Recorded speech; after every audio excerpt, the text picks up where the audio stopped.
Ang tanong ng ating isang kaibigan na si Ma'am Felicidad, ano ba ang ibig sabihin ng tatak na 18K GC sa singsing? At yan po ang ating tatalakayin, pag-aaralan sa video nating ito.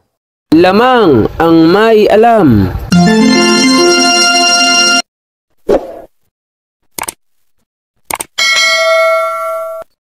Magandang gabi po sa inyo mga kaibigan ko dito sa ating channel, More Than Treasures. Kumusta po kayo? Nawa ay nasa mabuti tayong lahat na kalagayan at ligtas sa anuman pong sakit at karamdaman.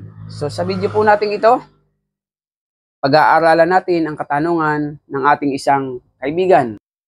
Kaibigan na taga-subaybay kay Ma'am Felicidad. Shoutout po sa inyo Ma'am Felicidad. Salamat sa panonood at pagsuporta sa ating channel. Sa inyo pong lahat, maraming pong salamat. At nawa po ay huwag niyo pong paki-skip ang ating mga ads para naman po tayo ay may konting kita sa ating pag-video. So, ang pag-aaralan po natin, ang tanong ni Ma'am Felicidad, ano po ba ang ibig sabihin ng tatak na 18K GC sa singsing? So, ito pong video ito ay na-upload ko na, ngunit i-re-upload po natin dahil sa meron pong kulang.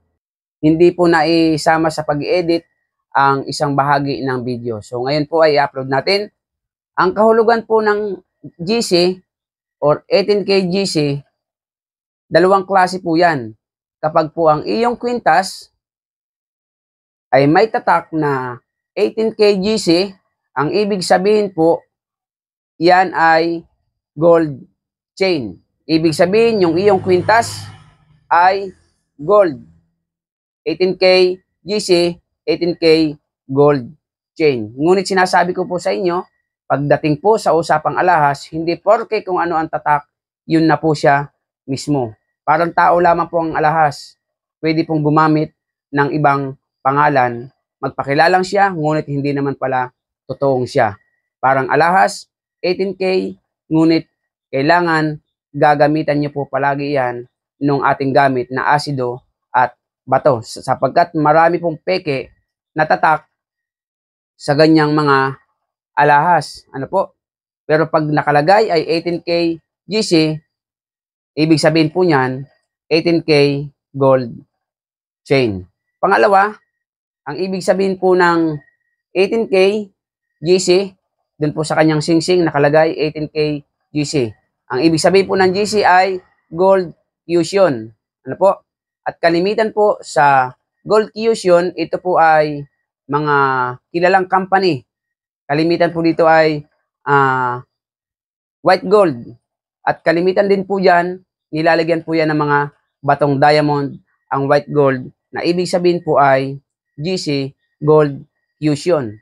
So kung dilaw naman po ang iyong singsing, ano po, or alahas, kapag nakalagay po ay 18K gold fusion, iyan po ay 18K ang iyong alahas. Ngunit ito pong ganitong alahas, lalo na po kapag iyan po ay white gold, kalimitan po talaga sa gold fusion, white gold, iyan nga po ay imported at lagi po yang may nakalagay na bato. Kapag ka po naman tunay ang bato nakalagay sa singsing, lagi pong may nakatatak dyan, halimbawa 8 karat, 1 karat, at may bato, ibig sabihin po ay original na diamond ang nakalagay sa iyong singsing. So nawa po Ma'am Felicidad ay nasagot ko ang inyong katanungan at tulungan niyo po na i-share ang ating video sa mga bagong dating. Pakisubscribe niyo po ang ating channel kung nagustuhan niyo po. Pakihit niyo po ang notification bell, lagay niyo po all upang update lagi kayo sa mga bago nating videos.